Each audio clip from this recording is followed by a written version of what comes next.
Your roadmap to the latest in auto. Welcome to Highway Herald. Canada's energy scene just took a wild turn. In 2024, the Trans Mountain Pipeline expansion opened the floodgates to Asia. Then came a jolt. President Trump proposed a 10% tariff on Canadian oil and gas. Right on cue, China's oil titan Rongsheng Petrochemical set up shop in Calgary and sealed a deal with Suncor. What looked like a ripple might actually be a global tidal wave. Let's break down the high-octane moves fueling this international energy shift.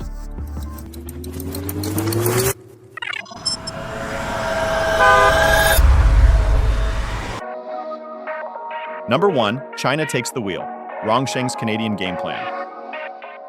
Few expected it, but Rongsheng Petrochemical, one of China's largest independent refiners, with a jaw-dropping processing capacity of 800,000 barrels per day, has officially landed in Canada. Their new Calgary office isn't just a symbolic foothold. It's a strategic outpost designed to reroute the future of oil trade. Their first big move? Partnering with Suncor Energy for a crude oil shipment already en route to China. But this isn't a one-off handshake. Rongsheng is locking in deals with Cenovus Energy, Canadian Natural Resources, ConocoPhillips, BP, and Shell. In short, they're stacking their oil deck, and all signs point to long-term play. Why Canada's oil? Because heavy sour crude is ideal for Chinese refiners. And with Canada offering a stable supply and modern infrastructure, it's a match made in market heaven. Even more telling is Rongsheng's pivot to free on-board (FOB) contracts, letting them dictate where and when shipments land. This isn't just about buying oil, it's about steering the ship. At the helm of this bold venture is Wang Ji, a seasoned industry veteran who once built PetroChina's Canadian trading operation. With him leading the charge, it's clear. Rongsheng isn't testing the waters. They're diving headfirst into the deep end of North American energy. But a major international player like Rongsheng needs the right pipeline to make it all work. Which brings us to the next chapter. Number 2, the Trans Mountain expansion, Canada's new express lane to Asia. The crown jewel in Canada's oil export strategy is the Trans Mountain expansion, TMX. After years of hurdles, the project went live in early 2024, nearly tripling daily capacity from 300,000 to 890,000 barrels. Stretching roughly 1,200 kilometers from Edmonton to British Columbia's Pacific shores, TMX is a straight shot to Asian buyers who've long been underserved. For decades, over 95% of Canadian crude exports flowed south to the US, a pipeline of dependency. TMX breaks that pattern. It's not just about boosting volume, it's about opening access to fast-growing Asian markets like China, Japan, and South Korea. Canadian heavy crude is well suited for their refining systems and offers an appealing price point. Of course, the project faced its share of resistance, from environmental groups to indigenous communities raising serious concerns about land rights and ecological safety. But the federal government stayed the course. After acquiring TMX from Kinder Morgan in 2018, Canada poured billions into making it happen. Now that it's operational, the payoff is real, and it's reshaping how, where, and to whom Canada sells its oil. Before we delve deeper, we'd appreciate it if you could subscribe to Highway Herald. Your support fuels our passion to create more content like this. So with the infrastructure in place and demand heating up in Asia, what's driving Canada's policy pivot? Let's find out. Number 3, shifting gears, from US dependence to Asian momentum. So why is Canada switching lanes so aggressively? One word, tariffs. Trump's 10% levy on Canadian energy products hit a nerve, and Ottawa responded with a full-throttle pivot. In 2024, Canada exported over 176 billion Canadian dollars in energy, with a whopping 97% headed to the US. That kind of imbalance doesn't just raise eyebrows, it raises alarm bells. To counteract, the Canadian government launched a $6.5 billion support package. Most of it, about $5 billion, is aimed at helping exporters reach global markets, while the rest supports domestic sectors like agriculture. And the energy sector isn't dragging its feet. TMX is open for business, and Chinese refiners like Rongsheng are already reliable buyers. Liquefied natural gas, LNG, is next in line. LNG Canada is expected to begin shipping by late 2025, opening up a whole new channel to Asia. This pivot has rare bipartisan backing. Conservative leader Pierre Poilievre is pushing for resurrecting shelved pipelines like Energy East and Northern Gateway to create Atlantic and Pacific terminals.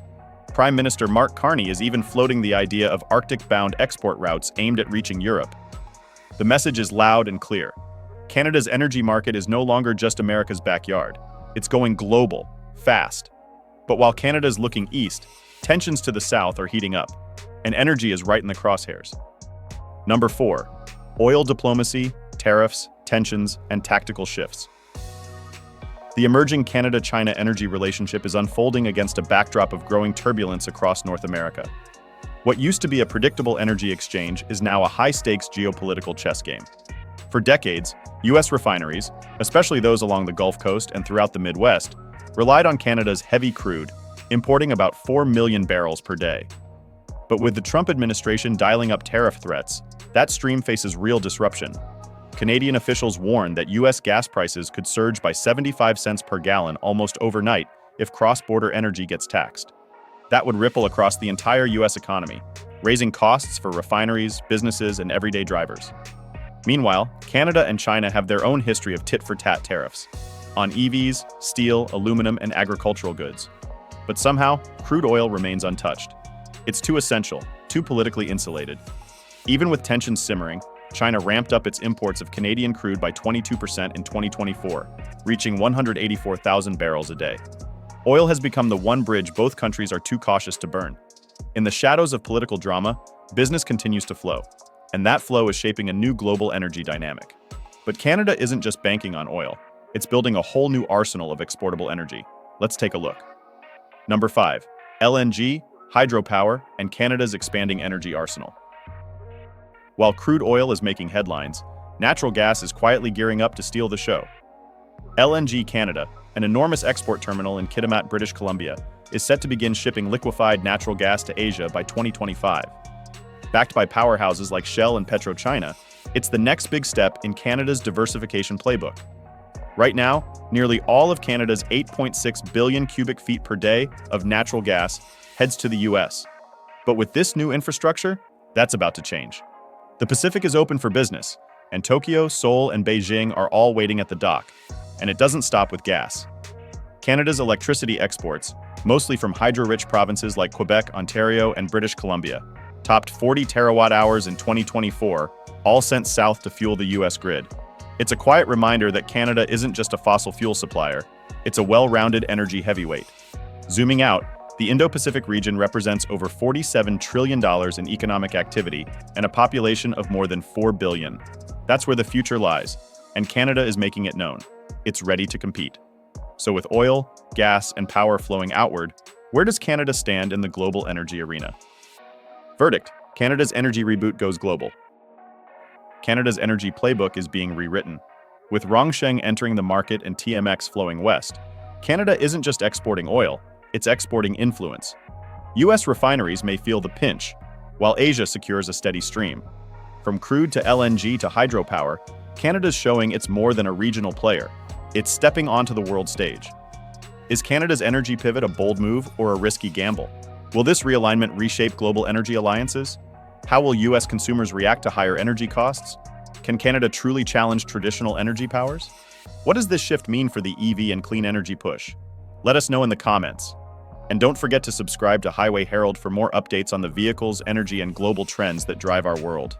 Thanks for watching. Stay fueled and stay curious. You can now check out any of the videos on the screen.